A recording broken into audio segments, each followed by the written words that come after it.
In the city of lanterns, every person carries a flame. The brighter the lantern, the more admired the life.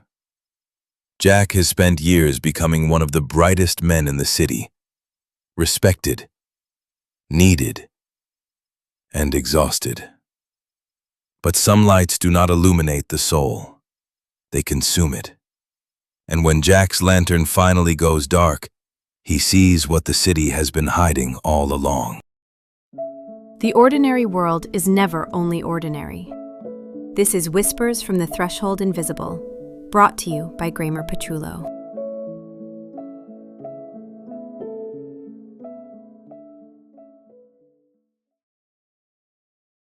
Chapter 1. The City of Lanterns. The city could be seen long before it was entered. Travelers crossing the outer hills at night would mistake it at first for a second horizon, some glowing continent suspended against the dark. Its towers radiated light in great concentric layers, gold and amber stretching upward into the clouds until the stars themselves disappeared behind the haze. From a distance, it was beautiful, divine even. As it was approached, you began to hear it. The turning of gears beneath the streets, the hiss of steam, the endless rhythm of footsteps. The city never truly slept. Even in the deepest hours of night, when the surrounding countryside fell silent beneath moonlight, the avenues remained alive with movement. Messengers hurried across elevated walkways carrying bundles of sealed documents beneath their arms. Factory windows glowed high above the streets. Merchants counted ledgers beneath hanging lamps. Entire districts remained illuminated until dawn by workers who had forgotten what dawn itself looked like. In the city of lanterns, darkness was considered a kind of failure, and every citizen carried a lantern. Some were small and practical, no larger than a hand, while others were elaborate constructions of polished brass and colored glass, carefully maintained and endlessly refined. A person's lantern accompanied them everywhere, hanging from belts, shoulders, hooks, or harnesses, depending on the station they occupied within the city. The brightest lanterns drew attention immediately. Their owners moved through crowds with a kind of gravitational pull, recognized and admired without needing introduction. Children learned this one lesson early. Keep your lantern burning. Teachers said it in schools. Employers repeated it in workshops and offices. Parents whispered it over dinner tables while watching the evening glow beyond their apartment windows. A bright lantern meant discipline, sacrifice, and most importantly, status. And so the city burned. It burned through the evenings and through the mornings. It burned through birthdays, conversations, meals, marriages, funerals, and sleepless nights. The people fed their lanterns constantly, tending them with the same devotion earlier civilizations once reserved for the gods. The brightest among them became legends. They were spoken of in the most reverent tones. Those who worked longest, those who carried the heaviest burdens, those whose lanterns remained blazing long after others had dimmed. Their names appeared in public halls and atop the great towers at the city's center. Young men and women studied their habits obsessively. Some even timed their sleeping hours, searching for ways to reduce them. Sleep itself had become something people apologized for. Rest was spoken of carefully, almost defensively, as though too much of it revealed some hidden defect in character. The dim were pitied. The exhausted were admired. And among the brightest of them all was a man named Jack. Chapter 2. Jack. Jack lived on the 39th floor of a narrow residential tower overlooking the eastern manufacturing district, though he rarely noticed the view anymore. Years earlier, when he first moved into the apartment, he would sometimes stand beside the window after work and watch the city below. The lanterns fascinated him then, rivers of gold flowing through the streets. Thousands of tiny lights weaving together beneath the haze like veins carrying life through some immense living organism. It was beautiful. Now, it was simply background. Most mornings began before sunrise, although no one really knew when the actual sun rose or set. The glow outside his window never fully faded, and the clocks built into the neighboring towers dictated the rhythms of life more reliably than the heavens ever could. Jack woke each morning to the same sequence: water, coffee, shower, and dress, light the lantern, leave. He performed these actions with such precision they no longer required thought. The lantern sat near the apartment door atop a small iron stand. Even dormant, it carried an unmistakable presence within the room. Its polished brass frame reflected the dim apartment lights in warm, distorted streaks, while the inner chamber pulsed faintly like the restrained heartbeat of some living thing. It had not always burned so brightly.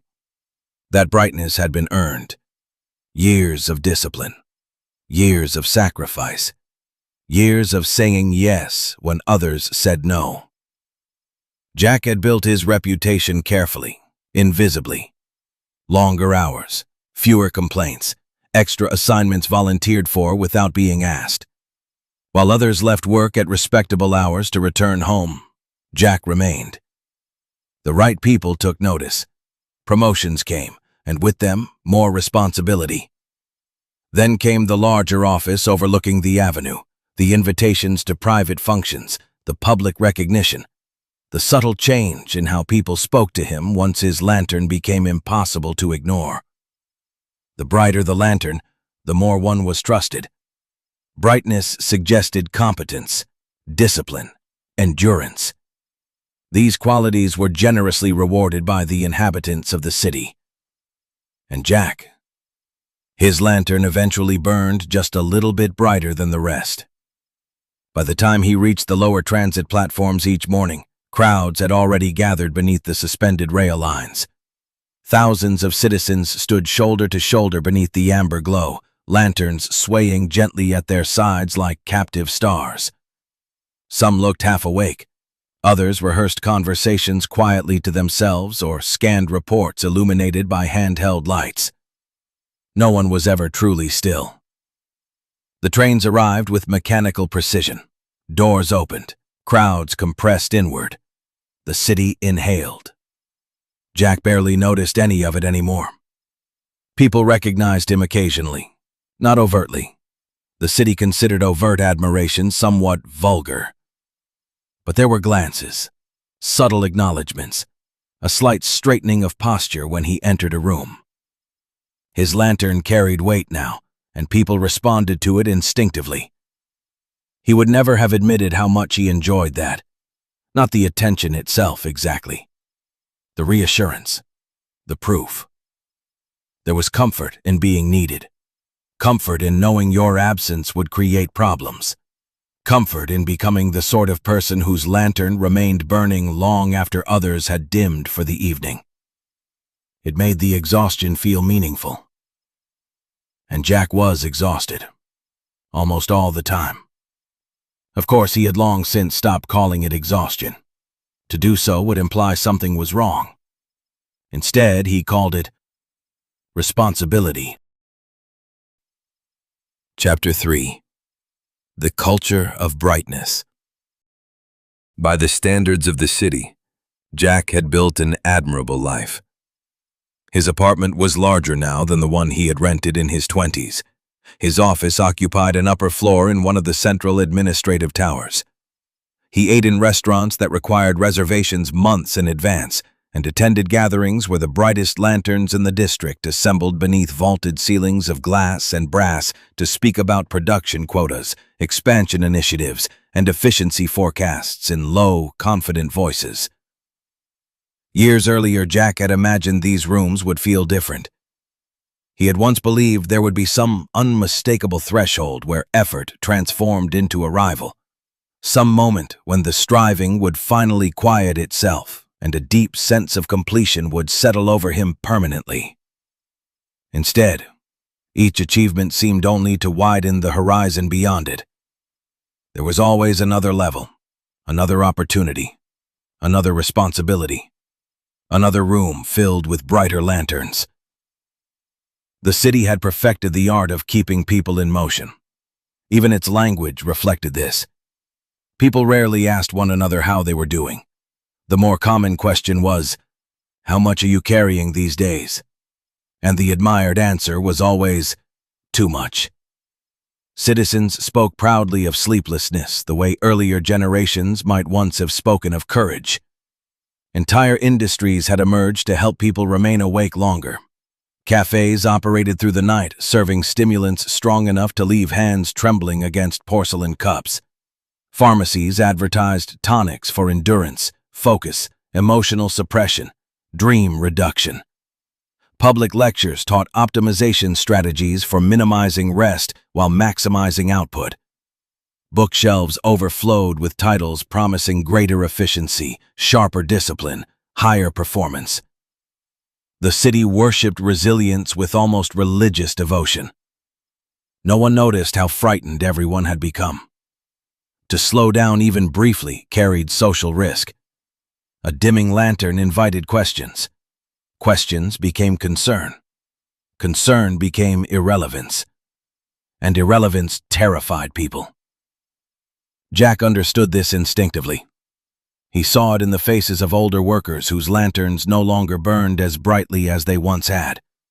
Men and women who still dressed professionally and spoke confidently, yet carried a quiet panic beneath their composure whenever younger, brighter figures entered the room.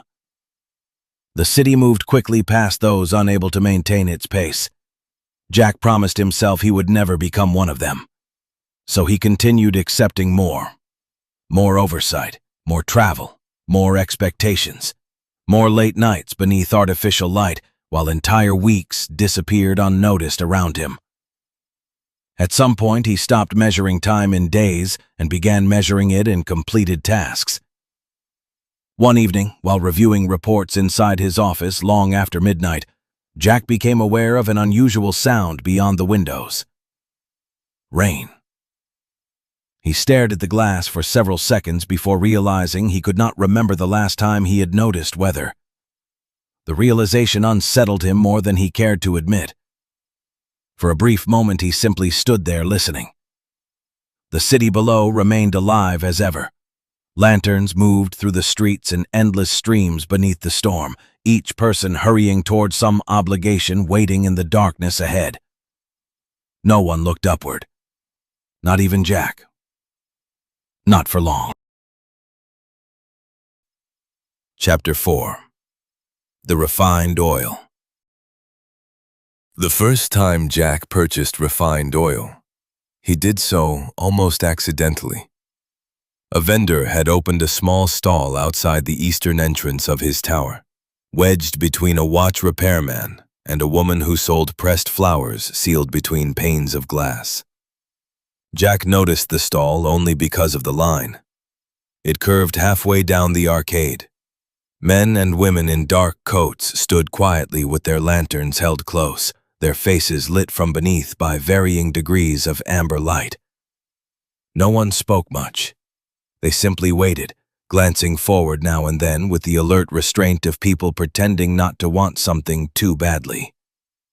Above the stall hung a simple sign. Refined oil.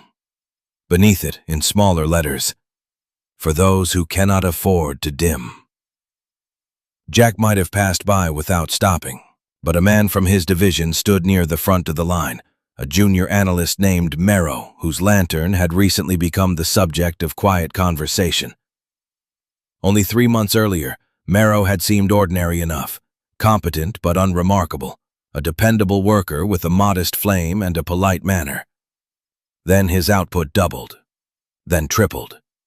He began arriving before the clerks and leaving after the night engineers.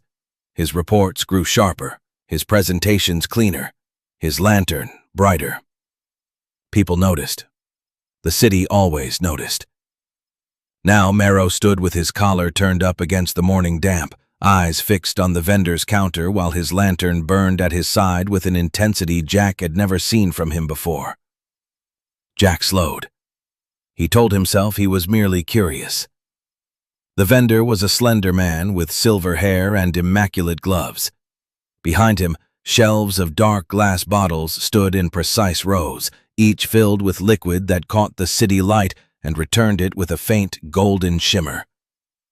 The bottles were small, almost disappointingly so, and expensive enough that several customers hesitated before handing over their money. None walked away.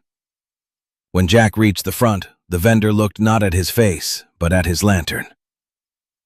"Ah," he said softly, "you already burn well." Jack felt an involuntary satisfaction at this. "I get by." The vendor smiled. "Of course." He lifted one of the bottles from the shelf and held it between two fingers. The oil inside moved slowly, like honey warmed over a flame. "This is not for everyone," the vendor said. That sentence alone was nearly enough to sell it. Jack studied the bottle. "What does it do?" "What all good oil does," the vendor replied. "It helps the flame become what it was meant to be." Jack should have disliked the phrase. It was vague, polished, almost certainly rehearsed. But the line behind him had grown longer, and somewhere in that line people were watching. Not obviously. The city considered obviousness vulgar. But they were aware of him, aware of his lantern, aware of whether he would buy. "How much?" Jack asked. The vendor named a figure high enough to be insulting. Jack paid it. That evening, after the others had left the office and the upper floors of the tower belonged to the serious and the necessary, Jack opened the bottle. The scent surprised him. It was clean at first, almost floral, then sharper beneath, with a metallic edge that reminded him faintly of old coins and winter air. He poured only a little into the lantern's chamber, watching as the oil threaded itself into the existing reservoir. For several seconds, nothing happened. Then the flame rose. Not violently, beautifully. The lantern's glass filled with a clear, steady brilliance. The brass frame shone as if newly polished. Shadows withdrew from the corners of the room. The reports on Jack's desk became suddenly easier to read, the columns neater, the errors more apparent. His fatigue, which had been gathering all evening behind his eyes, loosened its grip. Jack sat up straighter. By midnight he had finished the first stack of reports. By 2, the second. By dawn he had completed nearly 3 days of work. When the morning clerks arrived, they found him standing at the window with a cup of coffee in one hand and his lantern blazing beside him. One of them stopped in the doorway.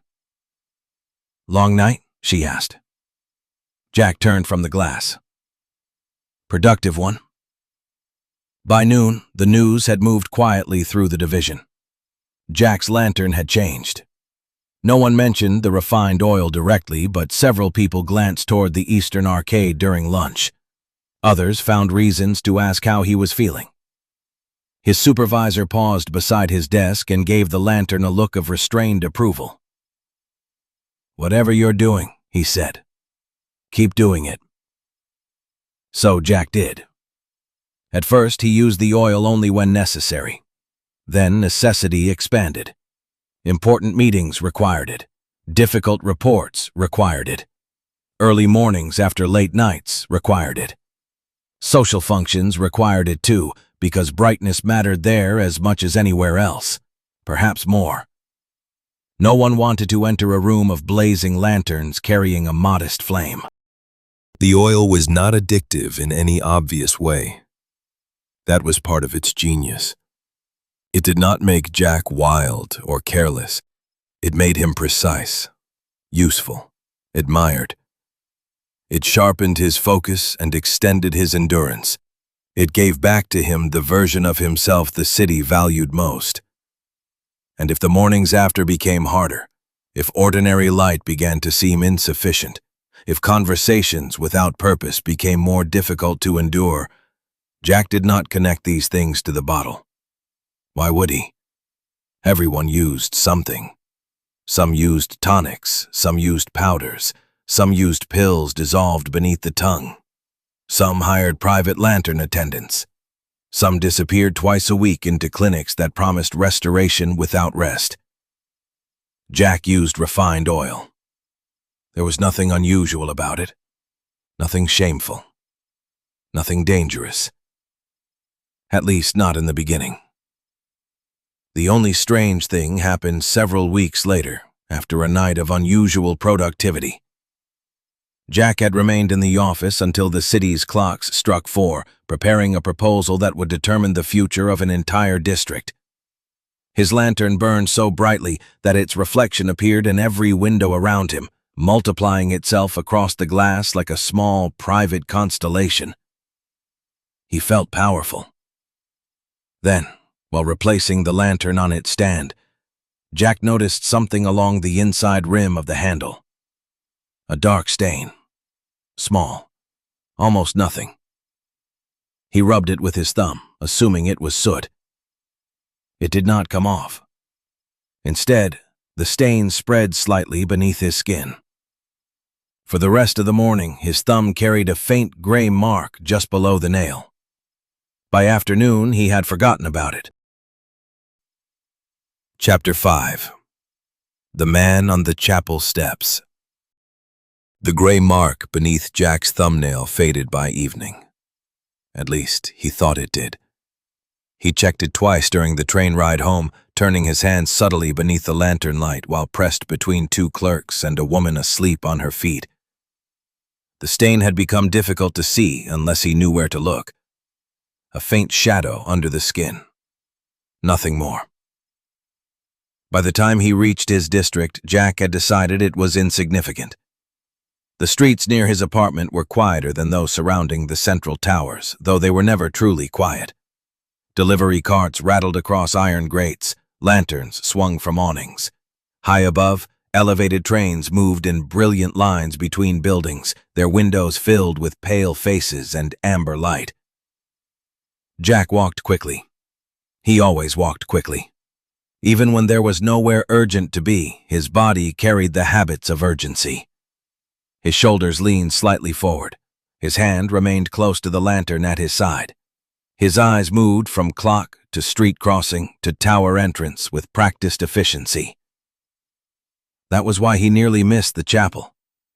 It sat recessed between 2 commercial buildings, so narrow that most people passed it without noticing. Its stone facade had darkened with age, and its small round window reflected almost none of the city's light. Above the door hung a weathered wooden cross, blackened by rain and soot. No sign announced its name. No schedule was posted. No line formed outside. It seemed, by every measurable standard, unsuccessful. On the lowest step sat a monk. His robe was dark and worn at the hem. His beard was uneven, streaked with gray, and his head leaned back against the stone as though he were resting between 2 thoughts. One hand loosely held a small brown bottle. The other rested on the head of a stray dog sleeping beside him. Jack slowed despite himself. The monk's lantern sat on the step below him. It was barely lit. The flame inside flickered weakly behind clouded glass, so dim it would have embarrassed most people. Jack wondered why the man bothered carrying one at all. A smell of wine drifted faintly into the cold air. Jack's first instinct was irritation. Not disgust exactly, something sharper. The irritation one feels upon encountering a person who has clearly surrendered to disorder while others continue bearing the weight of civilization. There were people in the city with real burdens. People who worked. People who contributed. People who kept things moving. The monk opened one eye. "You're walking too fast to notice you're dying," he said. Jack stopped. The words were not loud. They did not echo or command attention. The monk spoke them almost conversationally, as though making an observation about the weather. The dog lifted its head, looked at Jack, and lowered it again. Jack glanced down at the monk, then at the bottle in his hand. "Excuse me?" The monk smiled faintly. "No," he said. "You do not have time for that either." Jack felt heat rise in his face. He looked around, half expecting someone nearby to have heard. A few pedestrians passed without slowing. One woman tightened her scarf and crossed to the other side of the street.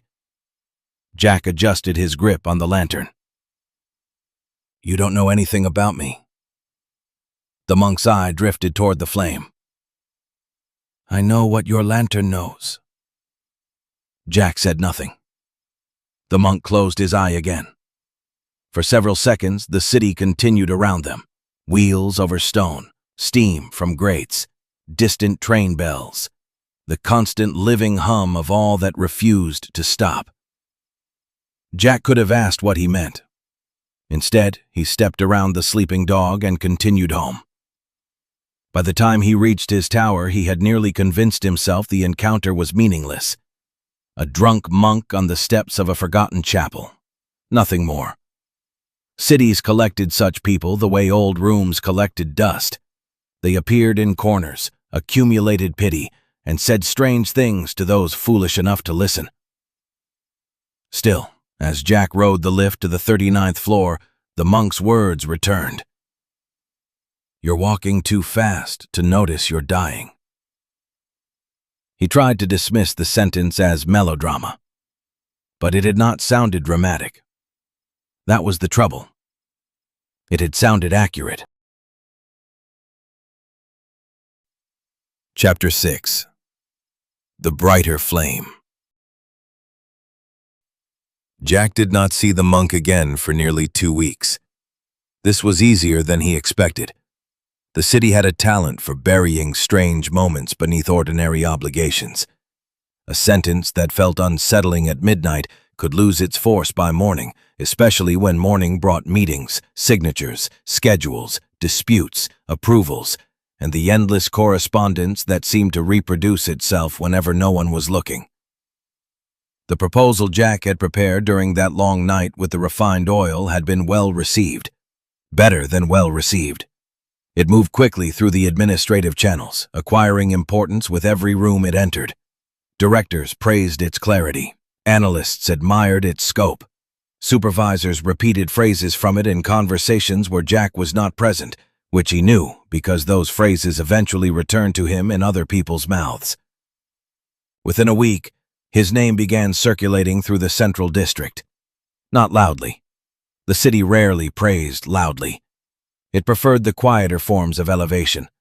An invitation sealed with silver thread, a seat closer to the head of the table, a supervisor lingering at one's office door with unusual warmth, a clerk suddenly remembering how one took coffee. Jack noticed all of it. He told himself he did not. The refined oil became part of his routine with remarkable ease. At first he had kept the bottles in the lower drawer of his desk, hidden beneath archived notices and spare correspondence paper. This seemed prudent, even though there was no reason for secrecy. Half the district used something to maintain brightness, and those who claimed otherwise usually lied. Eventually he stopped hiding it. A single bottle remained beside his lantern now, close enough to reach without opening the drawer.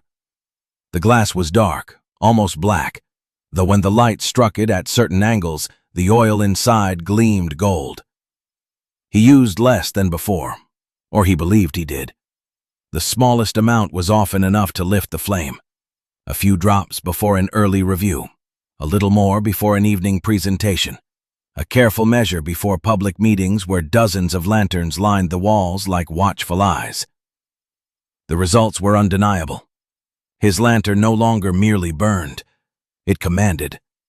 In crowded rooms, other flames seemed to lean away from it. The brass frame shone with a depth that made ordinary polish look cheap. People glanced at it, then at Jack, then back at the lantern as if trying to understand whether the distinction belonged to the object or to the man. Jack learned to stand as though he did not notice. This, too, was part of success. The body had to conceal what the soul desired. One evening, after a district review that lasted nearly 5 hours, Jack remained in the council chamber while the others departed in clusters of subdued conversation. The room smelled of wax, brass, damp wool, and old paper. Rain tapped against the glass ceiling high above, turning the city lights into blurred constellations overhead. Director Vale approached him after the final clerk left. Vale was not an affectionate man. His lantern burned with a hard white flame, precise and almost cold, the kind that made people feel examined even when he was silent. He had spent 30 years rising through the city's administrative hierarchy, and he carried himself with the calm severity of someone who had not wasted a moment of them. He stopped beside Jack's chair. "That was excellent work." "Thank you, Director." "I do not say that casually." "No, sir." Vale's eyes moved briefly to Jack's lantern. "You have entered a different class." Jack felt the words more than he heard them. A different class. He knew he should respond modestly, so he did. "I'm trying to be useful." Vale gave the smallest smile. "Usefulness is common. Dependability is rarer. But force," he said, glancing again at the lantern, "force properly governed is what moves a city." Jack looked down at the reports before him, though he was no longer reading them.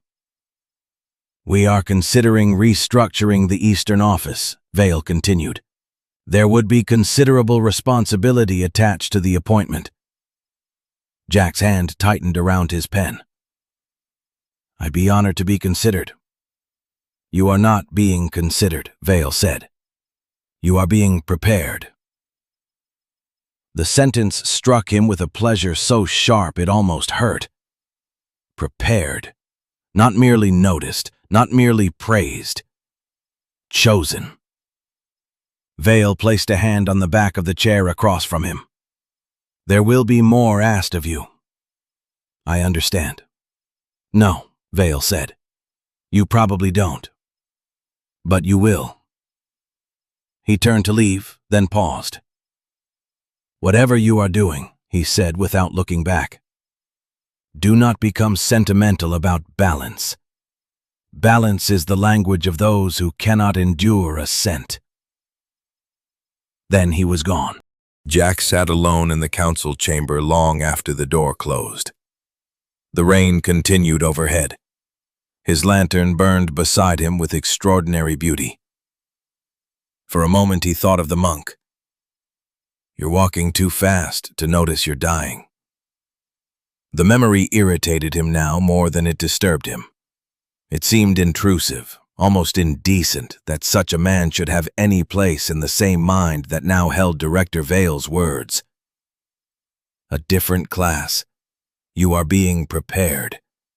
Balance is the language of those who cannot endure a cent. Jack gathered his papers. By the time he returned to his office, the irritation had hardened into resolve. He opened the bottle of refined oil and poured more than usual into the lantern's chamber. The flame rose at once. The room brightened. The shadows retreated. Jack sat down and began to work. Outside, the rain fell over the city of lanterns, washing the soot from windows, collecting in gutters, slipping along chapel steps and alley stones. On the 39th floor of a narrow residential tower, Jack's apartment remained empty. On a forgotten street below, the monk slept beneath the chapel arch with the stray dog curled against his side. And in the upper office of the Eastern Administrative Tower, Jack's lantern burned until dawn. Chapter 7. The Cost of Brightness. After the conversation with Director Vale, the city seemed to arrange itself around Jack's ascent. Doors opened. Not literally at first, though those came too. Clerks ushered him through private entrances. Guards recognized him before he presented his credentials. Elevators, once reserved for senior officials, waited without being summoned, their brass gates folding apart with a soft mechanical sigh the moment he approached. But the more important doors were quieter. People began speaking freely in his presence about matters that had once been kept above him. Budgets, appointments, retirements, district failures. names of men and women whose lanterns were dimming faster than their reputations could conceal. He heard which offices were vulnerable, which alliances were forming, which bright young figures had become useful, and which formerly bright figures had become decorative. This was how the city worked, not by cruelty exactly, by appetite. It consumed usefulness and called the process honor. Jack understood this now more clearly than ever, and rather than frighten him, the understanding made him careful. He became precise in his movements, measured in speech, economical with affection. He learned when to laugh, when to remain silent, when to allow a compliment to pass over him without appearing hungry for it. The refined oil helped. So did the praise. Both entered him by degrees until he no longer knew which one he needed more. The gray mark beneath his thumbnail returned twice, then spread faintly along the side of his hand. At first he treated it as a stain from the lantern's brasswork, then as a bruise, then as the consequence of fatigue, poor circulation, dry weather, bad sleep, any explanation that did not require him to alter his course. He purchased gloves, thin black ones, elegant enough to pass for fashion, practical enough to hide what had begun creeping toward his wrist. No one questioned them. In the city, visible adaptation was often mistaken for refinement. The true changes were harder to conceal.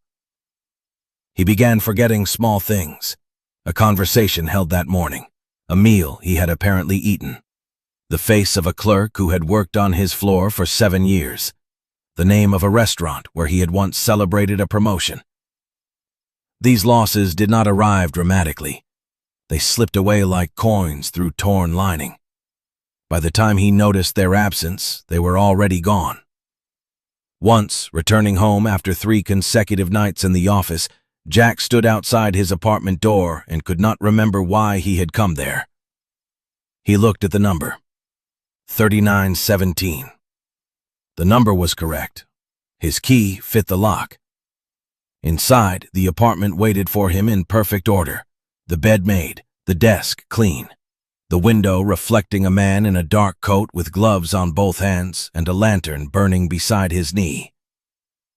Everything belonged to him, yet for several seconds the room felt staged, as though he had entered a model of someone else's life. Then the lantern flickered. The unease passed. He showered, changed his shirt, and returned to the tower. There were weeks when he did not see the sun at all. This was not difficult in the city of lanterns. Many people went years without properly seeing it. The weather reached them as inconvenience rather than wonder. Rain delayed transportation, wind disrupted signals, fog made lantern maintenance more difficult, snow slowed deliveries and exposed weak infrastructure. The sky existed mostly as a problem. Jack had once enjoyed storms. He remembered that dimly, the way one remembers a story told about someone else. There had been a boyhood window somewhere, a summer rain, the smell of wet pavement, the sudden pleasure of being unable to go anywhere. But that belonged to another life, another Jack, one no one had praised yet. The next time he encountered the monk, it was not near the chapel. It was in the Western Market, just before evening, though the market itself had no true evening. Lanterns hung from beams overhead. Vendors shouted beneath striped awnings. Customers moved in tight currents past stalls selling mechanical parts, lamp glass, tonics, ledgers, prayer cords, boiled chestnuts, watch springs, mourning ribbons, imported tea, and little brass clips designed to help citizens carry additional work beneath one arm while leaving the other free for the lantern. Jack had come to purchase replacement glass. The inner heat of his lantern had warped the last pane, bending it slightly outward until the reflection of the flame appeared elongated and strange. He found the monk beside a fruit stall. The man stood with one hand resting against a wooden post, his robe damp at the hem, his beard less orderly than before. The same stray dog sat beside him, looking patiently at a crate of bruised pears. A vendor waved him away. "Not today, Father." The monk smiled at him. "Then tomorrow?" "Not tomorrow either." "Ah," said the monk. "You plan very far ahead." The vendor frowned, unsure whether he had been insulted. Jack would have passed by had the dog not seen him. It trotted forward and stopped directly in his path. Jack looked down. The dog looked up. Then the monk turned. Recognition moved through his face slowly, almost happily, as though Jack were an old friend arriving late to dinner. "The fast man," he said. Jack exhaled through his nose. "I'm not in the mood." "No one in this city is ever in the mood," the monk replied. "That is why your musicians play so badly." Jack glanced around. A few people nearby were listening now, though pretending not to. "I have somewhere to be." "Yes," said the monk. "I can see that. You are very loyal to somewhere." The dog remained in Jack's path. Jack stepped around it. The monk spoke again, more quietly. "Your hand is getting dark." Jack stopped. His gloved fingers tightened around the handle of his lantern. The monk had not moved closer. His eyes were not fixed on Jack's glove, but on his face. "You should wash it," the monk said. Jack turned. "What?" "Not with water." The market noise seemed to thin for a moment. A bell rang somewhere behind them. A cartwheel struck loose stone. A child laughed, then was pulled sharply forward by an adult who had no patience for lingering. Jack stared at the monk. The old irritation returned, but beneath it something colder had awakened. "You need help," Jack said. The monk nodded gravely. "Yes." The answer disarmed him. "For many things," the monk continued, "but not for seeing." The vendor with the pears muttered something and returned to arranging fruit. The dog yawned. Jack looked once more at the monk's nearly dead lantern, at the bottle tucked inside the fold of his robe, at his worn sandals darkened by mud. Failure, Jack thought. The word came quickly, too quickly. He turned away. "Be careful," the monk called after him. Jack did not look back. "With what?" "With what obeys you." Jack almost laughed, but he did not. He continued through the market, purchased the replacement glass, declined the craftsman's offer to install it, and returned to the tower by the southern line.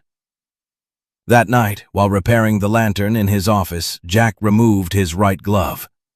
The mark had reached the base of his palm, gray threaded with black. It moved beneath the skin in delicate branching lines, like roots searching through soil. For the first time, Jack felt fear. Not enough to stop, only enough to be careful. He replaced the glove, opened the drawer, and took out another bottle of refined oil. Chapter 8. The Ceremony.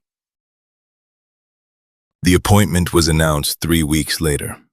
Not publicly at first. Nothing important in the city began publicly. It began in sealed rooms with narrow windows, and men like Director Vale speaking in low voices over polished tables while clerks waited outside with documents no one was permitted to read. By the time news reached the general offices, the decision had already become inevitable. Jack was to oversee the Eastern restructuring. The title itself was longer than anyone cared to say aloud, but titles mattered less than placement. The appointment gave him authority over 3 divisions, 2 transit corridors, 6 production offices, and a budget large enough to frighten anyone still capable of being frightened by numbers. People congratulated him with impressive restraint. A few came to his office individually, others sent notes. One clerk left a small, paper-wrapped box of expensive tea on his desk without signing her name. Director Vale summoned him only once, offered 3 sentences of instruction, and then shook his hand in a manner that suggested both approval and warning. "There will be a ceremony," Vale said. Jack had expected this. "The council prefers to make certain transitions visible." "Of course." Vale studied him for a moment. "You should prepare." "I will." "I do not mean remarks." Jack held his gaze. Vale's eyes lowered briefly to Jack's gloved hand, then to the lantern burning beside his chair. "No, sir," Jack said. "I understand." But he did not understand. Not really. He understood pressure. He understood preparation. He understood the discipline required to stand before a room of important people and appear as though one belonged among them. What he did not understand was how tired he had become. The ceremony was scheduled for the last evening of the month in the Hall of Measures, a vast civic chamber beneath the central clock tower where the city honored its brightest citizens. Jack had attended events there before, though never as the subject of one. The room was famous for its mirrored ceiling, which reflected the lanterns below until every flame seemed doubled, then doubled again, creating the impression that greatness multiplied naturally when gathered beneath official approval. For several days leading up to the ceremony, Jack slept almost not at all. There was too much to finalize, speeches to review, figures to confirm, briefings to master, questions to anticipate, a future to enter without hesitation. The refined oil stood in a neat row along the back edge of his desk. He no longer bothered to count the bottles.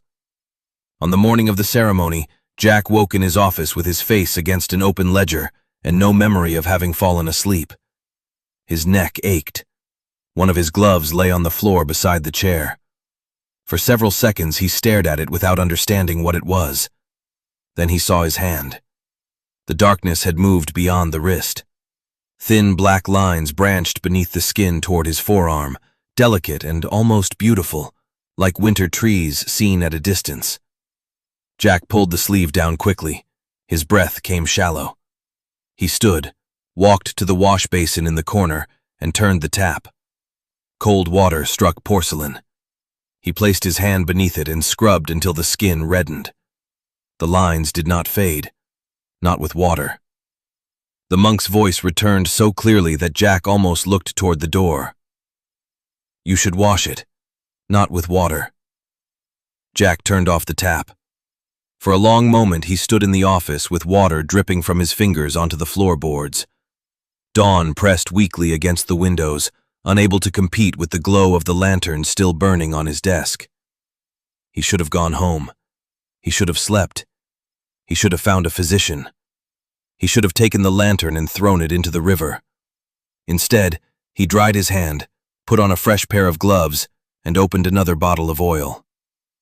The ceremony began just after sundown. By then, the Hall of Measures had filled with the city's favored class: administrators, directors, senior engineers, financiers, district governors. Lanterns hung from belts, rested on stands, and glowed from polished hooks along the aisle. The combined light made the chamber shimmer as though heat rose from every surface. Jack stood behind a side door with Vale and 3 members of the Eastern Council. His lantern burned at his feet. It was magnificent. Even Vale looked at it twice. The flame was no longer merely amber. At its center burned a clear white brilliance, almost blue, surrounded by a halo of gold that trembled against the glass. The new pane Jack had installed had already begun to warp from the heat, bending the reflection until the flame appeared taller than the lantern itself. One councilman nodded toward it. "Remarkable." Jack inclined his head. "Thank you." His right hand had gone numb. That was fortunate, he thought. Better numb than painful. A steward opened the door. The chamber quieted. Director Vale entered first, followed by the council members. Jack waited until his name was announced, then lifted the lantern and stepped into the hall. The effect was immediate. Faces turned.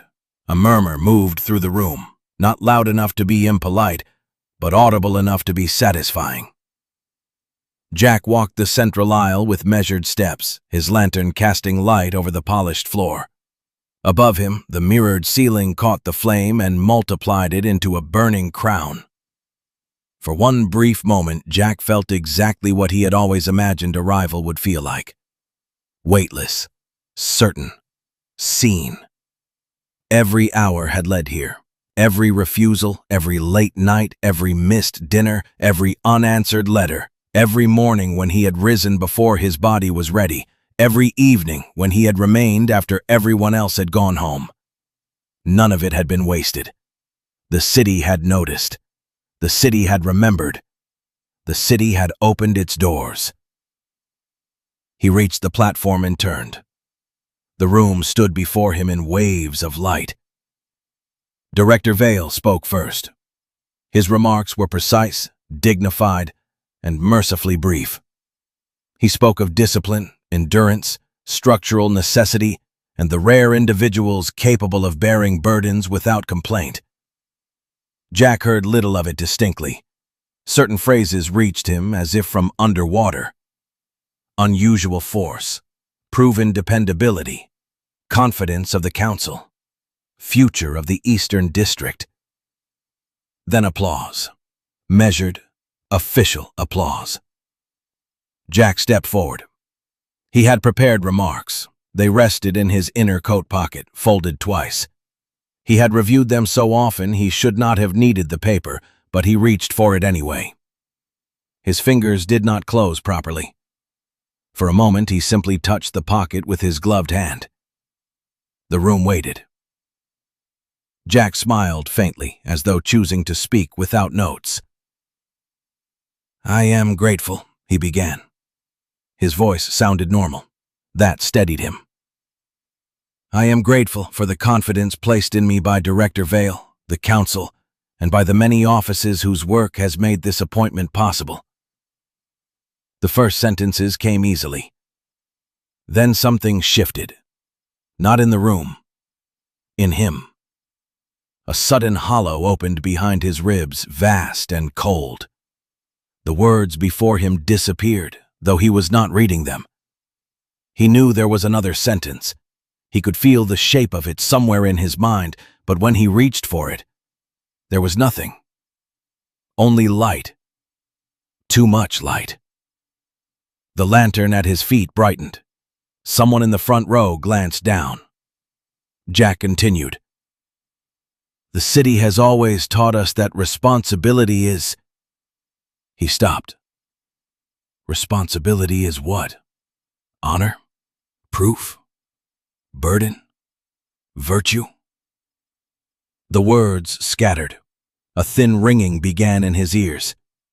He looked out over the hall and saw not faces, but flames. Hundreds of them. Some bright, some dim, all trembling in glass. For the first time, the sight did not inspire him. It horrified him. Every lantern seemed hungry.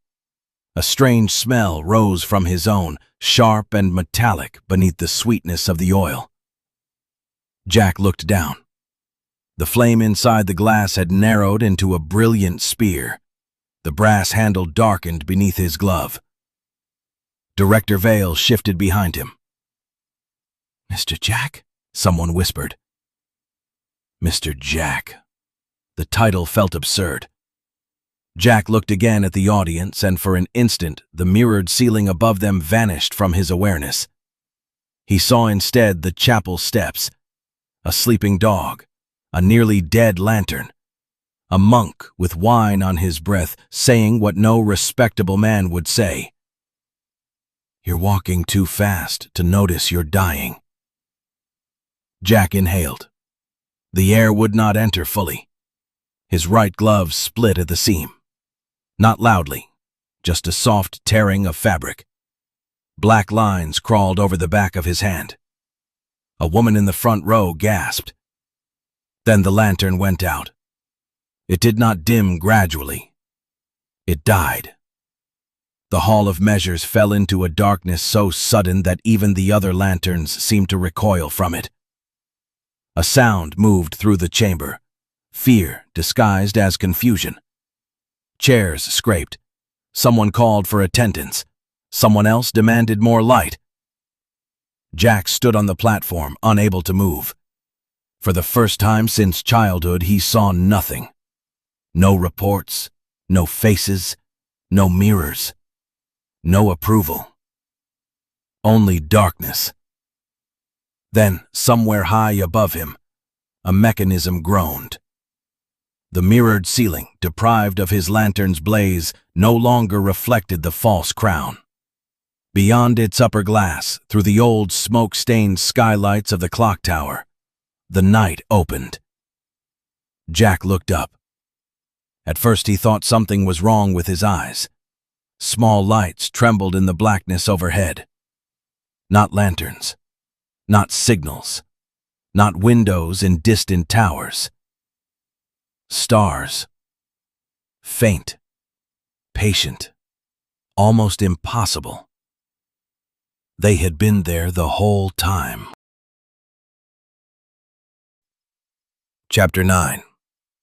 The Dark and the Stars.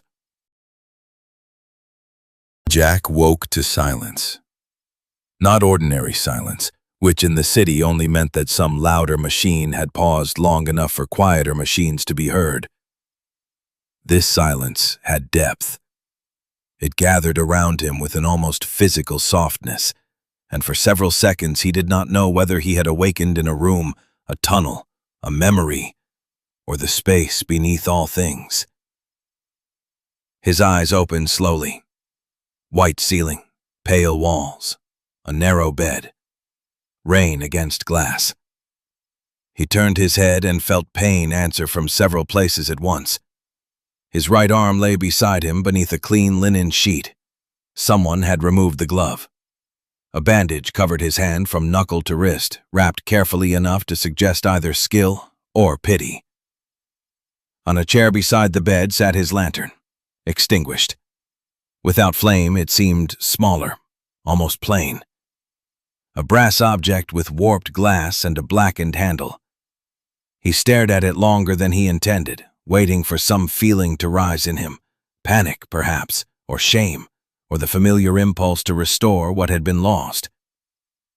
Nothing came. Only exhaustion.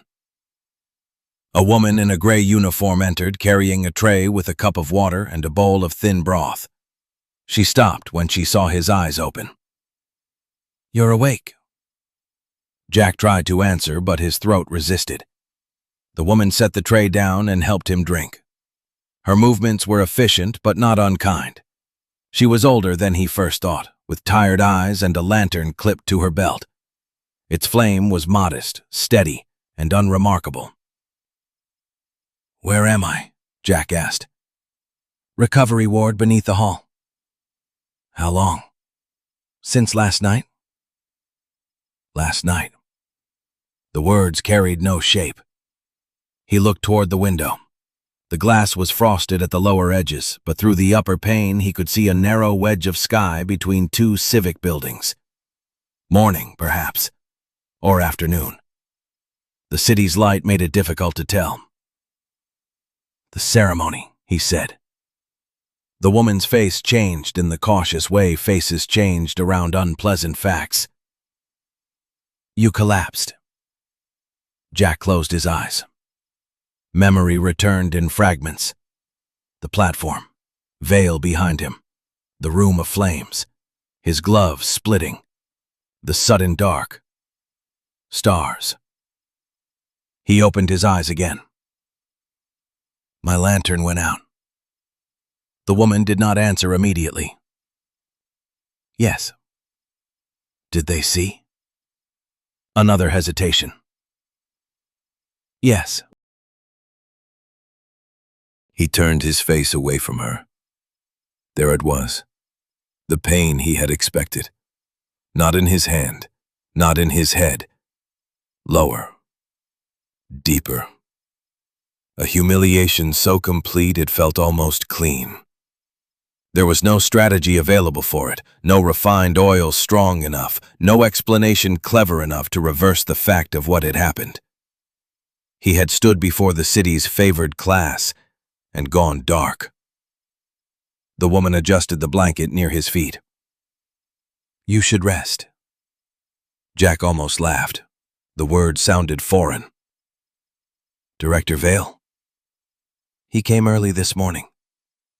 "What did he say?" "He asked whether you were conscious." "And?" "I told him no." "That's all?" The woman looked at him for a moment. "He left a note." She took a folded paper from the table and placed it beside the tray. Jack waited until she had gone before reaching for it. His hand trembled badly enough that unfolding the paper required both patience and surrender. Vale's handwriting was small, angular, controlled. Jack read it once, then again. The message was brief. "The council regrets the unfortunate interruption during yesterday's proceedings. Until your condition is clarified, all administrative responsibilities connected with the Eastern restructuring will be transferred temporarily to Deputy Marrow.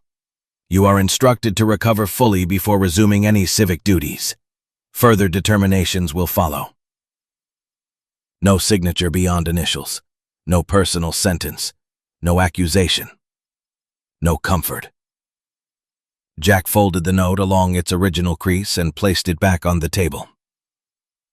Temporarily. Further determinations. He knew the language. He had used it himself. It was the language of removal disguised as concern. For a while he lay still and listened to the rain. Somewhere beyond the ward, voices passed along a corridor. A cart rolled over tile. Pipes knocked faintly inside the wall. The city continued. That was the first strange mercy. It continued without him. By evening, several people had sent inquiries. None came personally. A clerk delivered them in a small stack tied with string, each written in variations of the same restrained hand. Wishing swift restoration, hoping for clarity, trusting recovery will be efficient. No one mentioned the lantern. No one mentioned the hand. No one mentioned the stars. Jack stayed 3 days in the ward. The physicians examined him twice and spoke in careful abstractions. Exhaustion, nervous strain, flame exposure, circulatory disturbance, rest required, further observation advisable. They avoided his eyes when discussing the marks beneath the bandage. On the 4th morning, he discharged himself. No one tried very hard to stop him. His lantern was returned along with his coat, papers, watch, and ruined glove. The attendant asked if he wished to have the lantern relit before leaving. Jack looked at the blackened object in her hands and felt, for the first time, something like fear. "No," he said.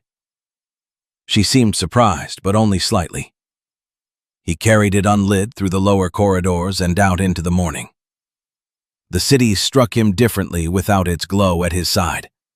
He had not realized how much space people gave a bright lantern until he no longer carried one. Bodies no longer shifted for him. Clerks brushed past without apology. A messenger nearly collided with his shoulder and muttered at him as though Jack were the obstruction. At the transit platform, no one recognized him. Or perhaps they did. That was worse.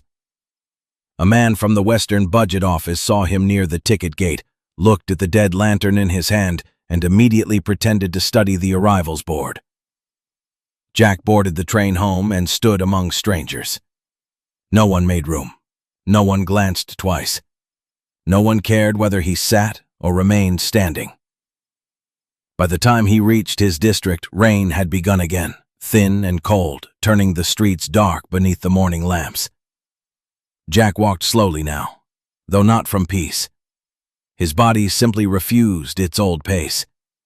Every joint seemed to have acquired memory. Every step carried weight. He passed the chapel without intending to stop. The steps were empty. No monk, no dog. Only rainwater gathering along the cracks in the stone. Jack looked at the door. For reasons he could not have explained, he felt abandoned. The feeling angered him. He had not wanted the monk. He had not believed the monk. He had not asked the monk for anything. Still, the empty steps unsettled him more than the ward, more than Vale's note, more even than the strangers who no longer stepped aside for him. He stood there in the rain with the dead lantern hanging from his hand and waited for nothing. The chapel door opened. An old woman emerged carrying a broom. She was small and bent slightly at the shoulders with a scarf tied beneath her chin.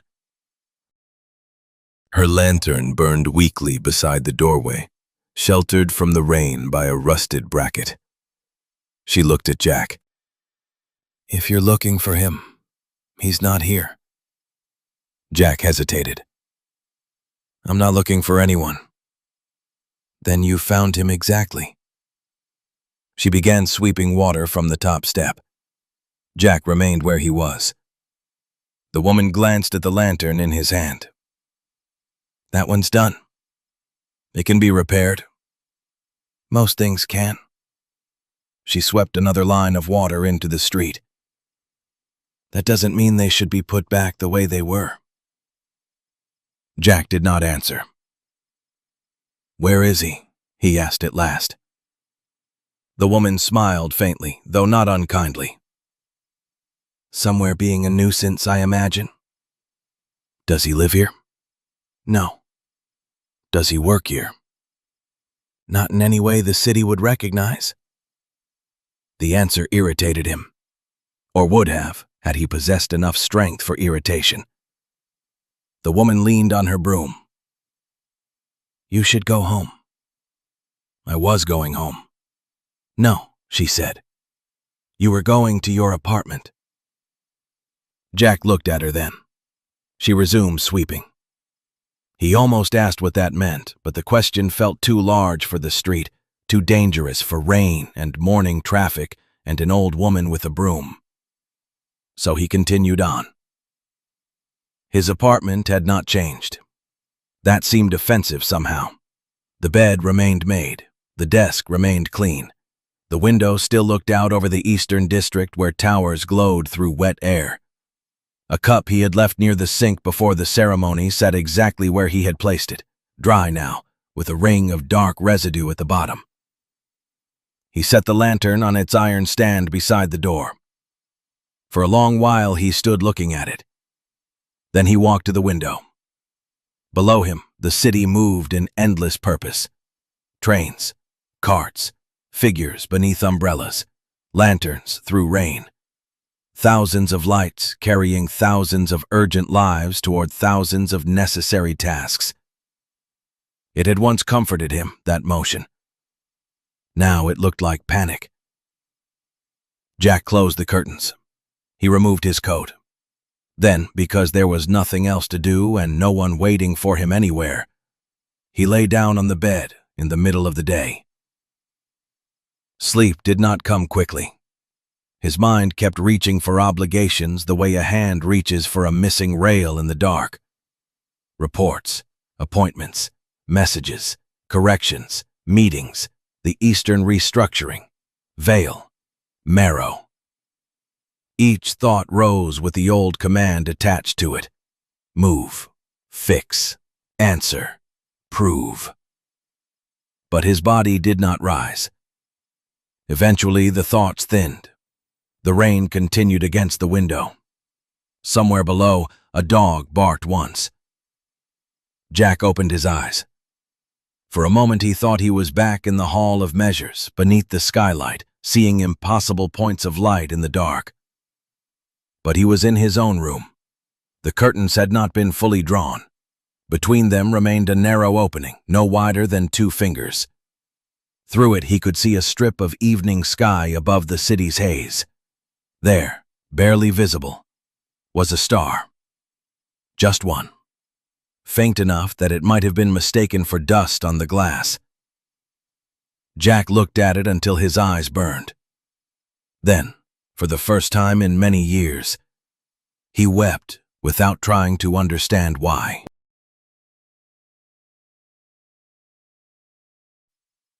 Chapter 10.